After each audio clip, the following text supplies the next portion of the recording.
భవిష్యత్తు బాగు కోసం కష్టపడే తత్వం అలవర్చుకోవాలని విద్యార్థులకు మహబూబ్నగర్ ఎమ్మెల్యే శ్రీ ఎన్ఎం శ్రీనివాస్ రెడ్డి గారు సూచించారు. శనివారం నాడు ప్రభుత్వ బాలికల జూనియర్ కళాశాలలో జరిగిన తల్లిదండ్రుల సమావేశానికి ఆయన ముఖ్య అతిథిగా హాజరై మాట్లాడారు. 2 సంవత్సరాలు కష్టపడితే జీవితం అంతా కూడా సంతోషంగా ఉంటుందని, అందుకు తల్లిదండ్రులు పిల్లల భవిష్యత్తుకు తోడ్పాటు అందించడం, పిల్లల చదువు పట్ల శ్రద్ధ వహించడం బాధ్యతగా భావించాలని ఆయన చెప్పారు. పిల్లలు మంచిగా చదువుకొని సమాజంలో పేరు ప్రతిష్టలు పొందితే అది తల్లిదండ్రులకు లభించే గౌరవమే కదా అని ఆయన అన్నారు. మహబూబ్నగర్ లోని ప్రభుత్వ కళాశాలలో కూడా నాణ్యమైన విద్య అందుబాటులో ఉందని, ఇక్కడ ఇంజనీరింగ్ మరియు మెడికల్ ఎంట్రన్స్ కోసం శిక్షణ పొందుతున్న వారు ఈ సంవత్సరం 100 మంది ఉన్నారని ఆయన అన్నారు.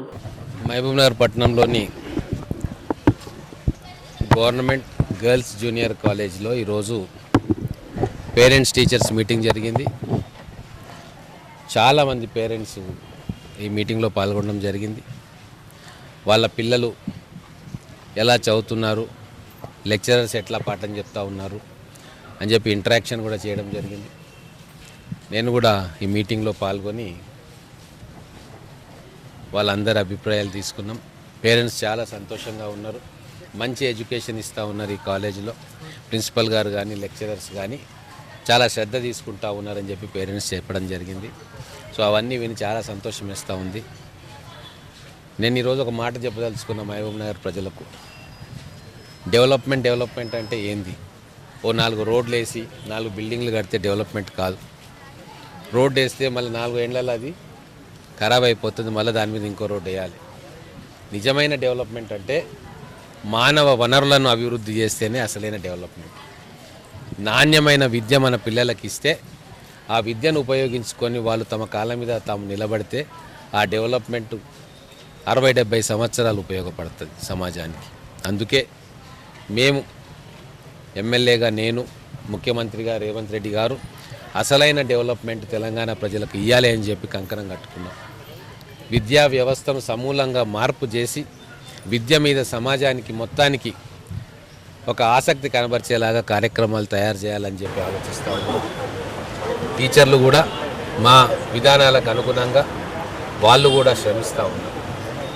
ఎవరో ఒకరిద్దరు విధులను తప్పించుకునే అలవాటు ఉండొచ్చు, కానీ 95% లెక్చరర్స్ కానీ ప్రిన్సిపల్స్ కానీ టీచర్స్ కానీ ఈరోజు ప్రభుత్వం ఆలోచన విధానాలకు అనుగుణంగానే వాళ్ళు కూడా కష్టపడతా ఉన్నారు.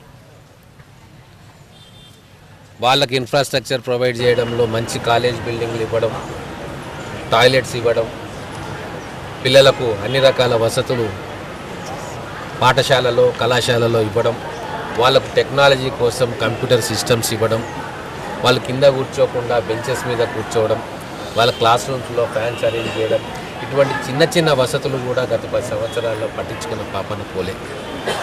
అందుకు విరుద్ధంగా ఈసారి మా 5 సంవత్సరాల పాలనలో మొత్తం మహబూబ్ నగర్ పట్టణంలో నియోజకవర్గంలో ఉన్న ప్రతి పాఠశాల కావచ్చు కళాశాల కావచ్చు వాటికి కావాల్సిన అన్ని సౌకర్యాలు కూడా రాబోయే 2-3 ఏళ్లలో మేము కల్పించదలుచుకున్నాం.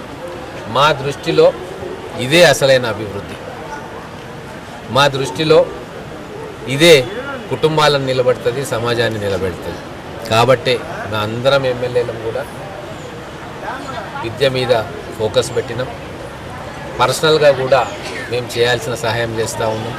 ప్రభుత్వ పరంగా కూడా ఏం సహాయం చేయాలని చేస్తూ ఉన్నాం.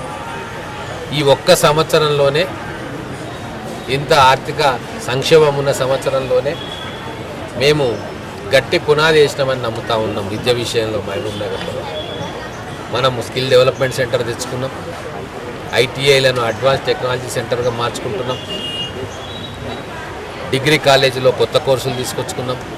వొకేషనల్ కాలేజీలో కొత్త కోర్సులు తీసుకొచ్చుకున్నాం. ఎంబీఎస్ డిగ్రీ కాలేజ్కు 30 కోట్లతోటి బిల్డింగ్ శాంక్షన్ చేయించుకుంటున్నాం. అలాగే ఎంబీఎస్ జూనియర్ కాలేజ్కు 10 కోట్లు శాంక్షన్ చేయించుకున్నాం. పాలమూరు యూనివర్సిటీకి 100 కోట్ల రూపాయలు శాంక్షన్ చేయించుకున్నాం. ఇంజనీరింగ్ లా కాలేజీలను అక్కడ శాంక్షన్ చేయించుకొని కన్స్ట్రక్షన్ మొదలుపెట్టినాం. అనేక హాస్టల్స్ కన్స్ట్రక్షన్ స్టార్ట్ చేసినాం. అంటే రాబోయే 2-3 సంవత్సరాల్లో ఎటువంటి అవసరాలు ఉన్న విద్య కోసం మేము కంప్లీట్ చేయదలుచుకున్నాం. ఎటువంటి కొరత విద్యార్థులకు కానీ లేకుండా చేయనీకే మేము ఒక మాస్టర్ ప్లాన్ తయారు చేసుకొని ముఖ్యమంత్రి గారి సహకారంతో పూర్తి చేయాలనుకుంటున్నాం. ఇక్కడ వెజ్ నాన్ వెజ్ మార్కెట్ అని ఒకటి ఉండే, దాన్ని కన్వర్ట్ చేసి మార్చి జైపాల్ రెడ్డి నాలెడ్జ్ సెంటర్ అని చెప్పి ఒక అద్భుతమైన లైబ్రరీని మన పిల్లల కోసం అక్కడ ఇవ్వబోతూ ఉన్నాం. ఒక ట్రైనింగ్ సెంటర్ని ఇవ్వబోతూ ఉన్నాం. అలాగే మదీనా ఎడ్యుకేషన్ సొసైటీకి వెళ్ళినప్పుడు అక్కడ యాజమాన్యం, అక్కడ మేనేజ్మెంటు చాలా ఇంట్రెస్ట్గా ఉంది. పిల్లలకు ఇంకా మంచి ఫెసిలిటీస్ ఇవ్వాలి, మంచి ఎడ్యుకేషన్ ఇవ్వాలని. వాళ్ళకు కూడా నేను చెప్తే ఒక ఇంజనీరింగ్ కాలేజ్, మిగతా కోర్సెస్ అన్నీ అక్కడ స్టార్ట్ చేయాలంటే వాళ్ళు కూడా సంతోషంగా ఒప్పుకున్నారు.